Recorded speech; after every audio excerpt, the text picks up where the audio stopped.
दो या दो से, जो अव्यय पद दो या दो से, ठीक है। अव्यय पद मैंने यहाँ पहले क्लियर कर चुकी हूँ कि क्या होते हैं और हम पहले भी पढ़ चुके हैं अव्यय पद को। तो देखो क्या डेफिनेशन बनती है इसकी कि जो पद या जो अव्यय पद ले लेते हैं यहाँ में हम, जो अव्यय पद, ठीक है, जो अव्यय पद दो या दो से अधिक, दो या दो से, क्या, जो अव्यय पद दो या दो से अधिक समान पदों, दो या दो से अधिक समान पदों, समझ में आ रहा है सबको, है ना। तो जो अव्यय पद दो या दो से अधिक समान पदों, पदबंधों, उपवाक्यों, ये सारी वही चीजें आ जाएगी, वो आपस में परस्पर जोड़ते हैं।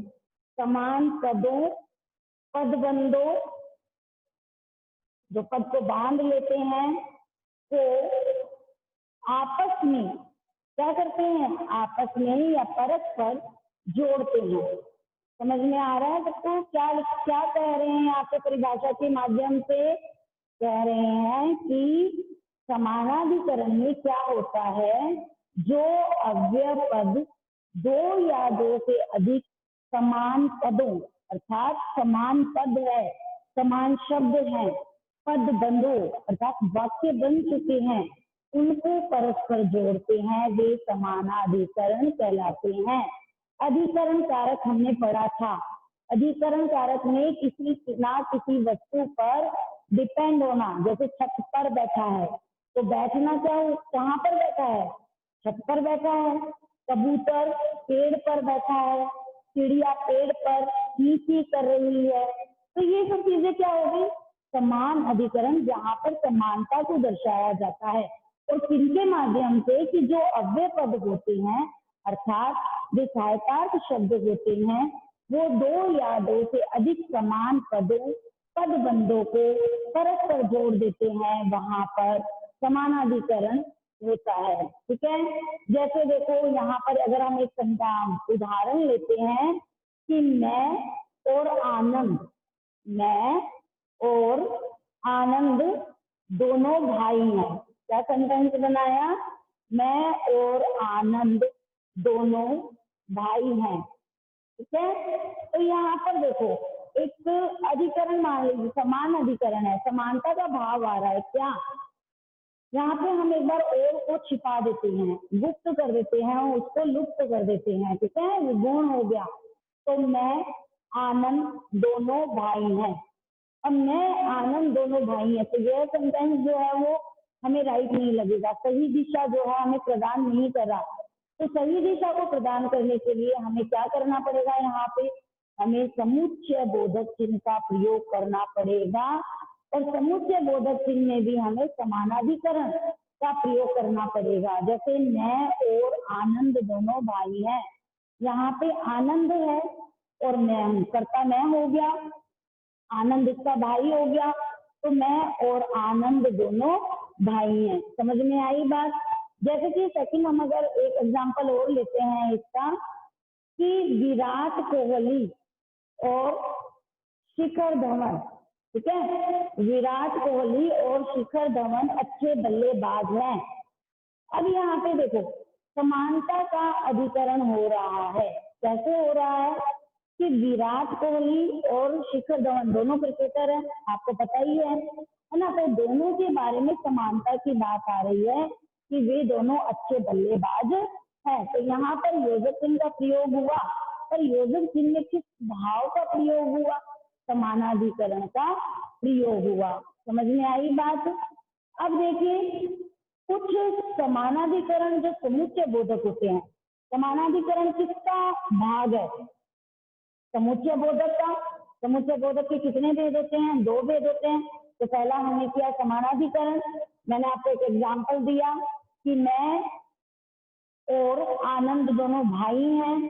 सेकंड दिया विराट कोहली और शिखर धवन दोनों अच्छे बल्लेबाज हैं। ठीक है, इसके बाद में हम लोग करेंगे कि कुछ और एग्जांपल्स जैसे हैं, देखो मैंने उसको समझाने के बहुत प्रयत्न किए किंतु वह समझा नहीं। एक एग्जाम्पल दिया कि मैंने उसको समझाने के लिए बहुत प्रयत्न किए किंतु वह समझा नहीं। तो यहाँ पर जो किंतु है वो योजक चिन्ह है, समुच्चय बोधक है। समुच्चय बोधक में समानाधिकरण का भाव दर्शा रहा है, क्योंकि वह वाक्य को या हम कह सकते हैं पदबंध को किसके माध्यम से जोड़ दिया, अव्यय के माध्यम से जोड़ दिया। सेकंड एग्जाम्पल जैसे देख लो, यहाँ पे मैं और मोहन, मैं और मोहन तथा रमेश, मैं और मोहन तथा रमेश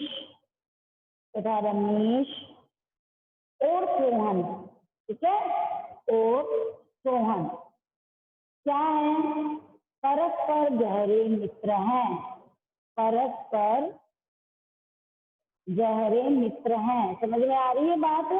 एग्जाम्पल से पता लग रहा है कि यहाँ पे योजक चिन्ह जो है वो कौन कौन सी हैं, ठीक है। तो देखो यहाँ पे क्या कह रहा है कि मैं और मोहन रमेश परस्पर गहरे मित्र हैं, एक सेंटेंस है। तो यहाँ पे देखो, अब आप अपने आप देखो कि इन वाक्यों को, ये पूरा जो वाक्य है इसको कौन जोड़ रहा है।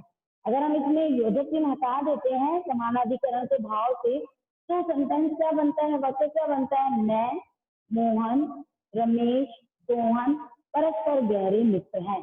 तो यहाँ पर वाक्य में ना तो वाक्य का कोई आनंद ले सके हम, ना वाक्य को हमने राइट दिशा दी, ठीक है, सही दिशा की तरफ उसको वाक्य को जाने ही नहीं दिया।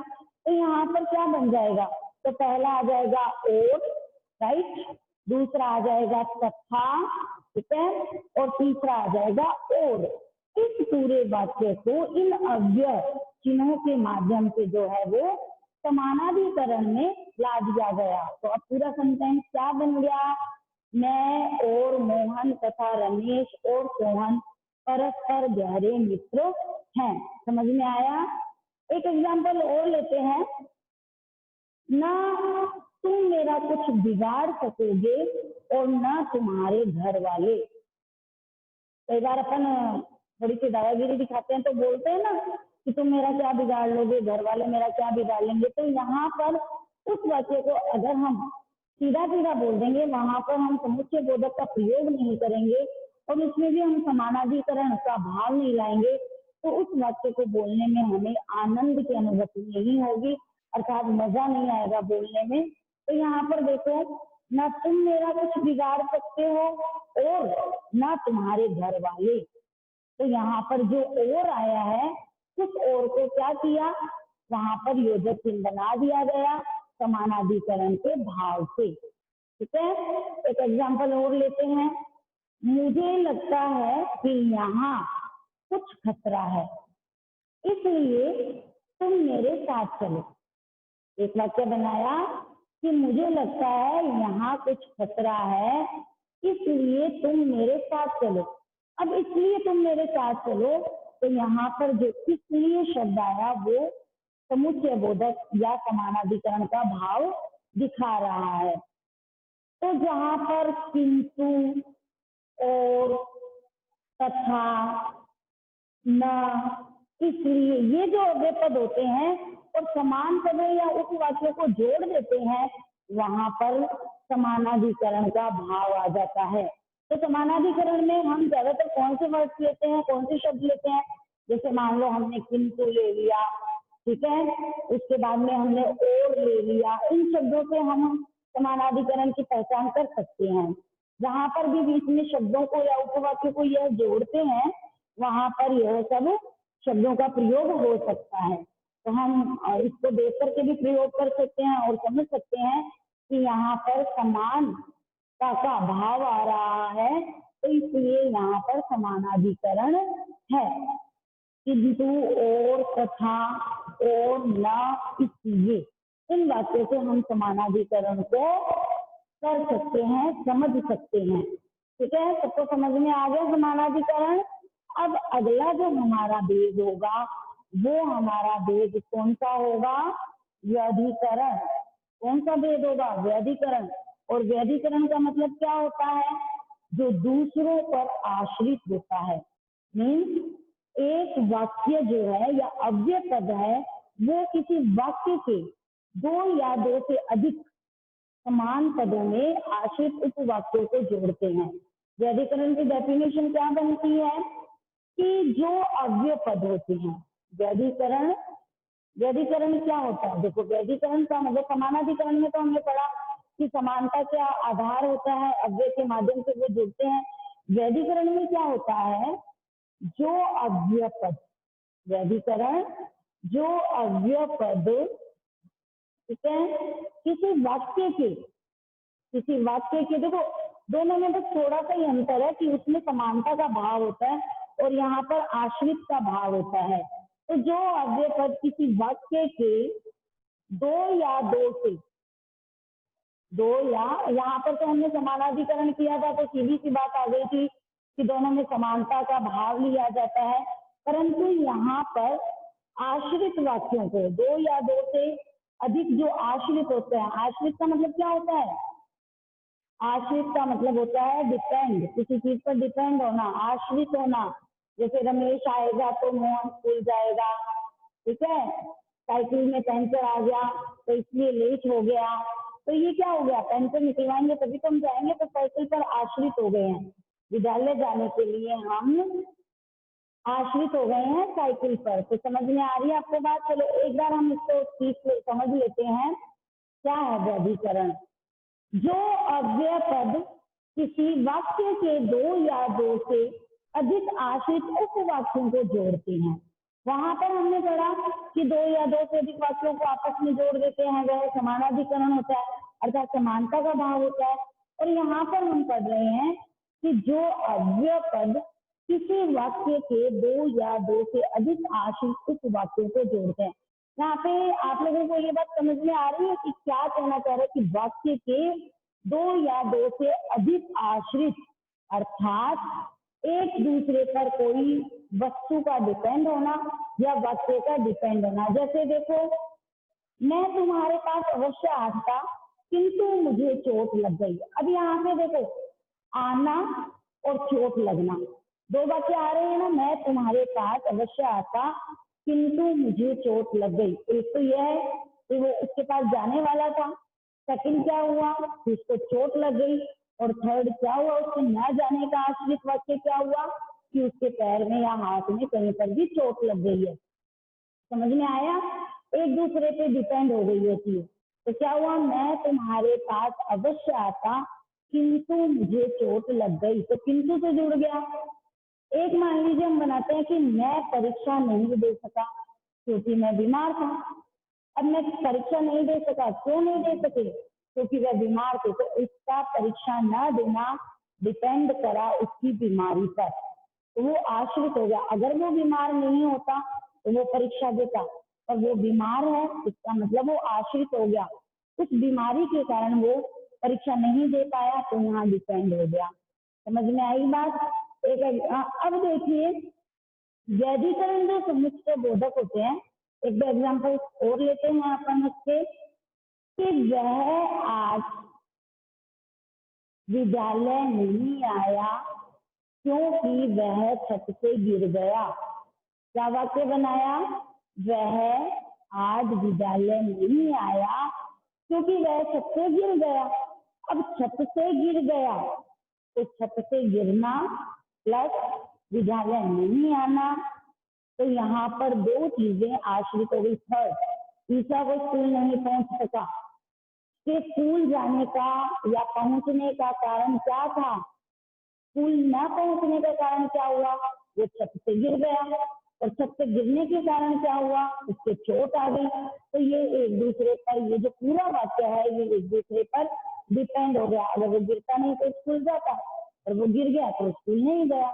तो गिरना, पैर में चोट लगना और विद्यालय न जाना एक दूसरे पर आश्रित हो गए। अब देखिए, अब वह घर चल गया ताकि कुछ आराम कर सके। अब वह घर चला गया ताकि कुछ आराम कर सके, ये भी एक दूसरे से जुड़े हुए हैं। वह घर चला गया, ठीक है, तो सेकंड वह कुछ आराम कर सके। तो यहाँ पे जो ताकि आया है वो व्यधिकरण में आया है। तो यह क्या कर रहा है, इसे हम अव्यय भी कह सकते हैं। तो यह जुड़ रहा है। समझ में आ गई बात। यद्यपि उसने जी जान से दौड़ लगाई फिर भी वह सफलता प्राप्त न कर सका। यद्यपि उसने जी जान से दौड़ लगाई फिर भी, या किंतु, या परंतु, या इसलिए, या तो भी वह सफलता प्राप्त नहीं कर सका। तो यहाँ पर व्यधिकरण आ गया। अब हम सीधे सीधे शब्दों में अगर हम इसको देखते हैं तो व्यधिकरण का मतलब होता है जो अव्यय। देखो यहाँ पर जो समुच्चय बोधक हम पढ़ रहे हैं ना, इसमें मुख्य रूप से आपको कितनी चीजें याद रखनी है। नंबर 1, आपको यह याद रखना है कि समुच्चय बोधक का मतलब होता है योजक, और योजक का मतलब होता है जोड़ना। तो जो शब्दों को हम किससे जोड़ते हैं, हम ऐसे, ये देखिए जैसे हमने जोड़ा आ प्लस आ, ये तो संधि हो गई, यहाँ आ हो गया, ठीक है। तो ये तो वर्ण हो गई, ये शब्द नहीं कहलाएंगे, ये क्या कहलाएंगे, वर्ण। और हमने पढ़ा है कि जो अव्यय पद शब्दों को जोड़ते हैं वह योजक चिन्ह या समुच्चय बोधक चिन्ह कहलाते हैं।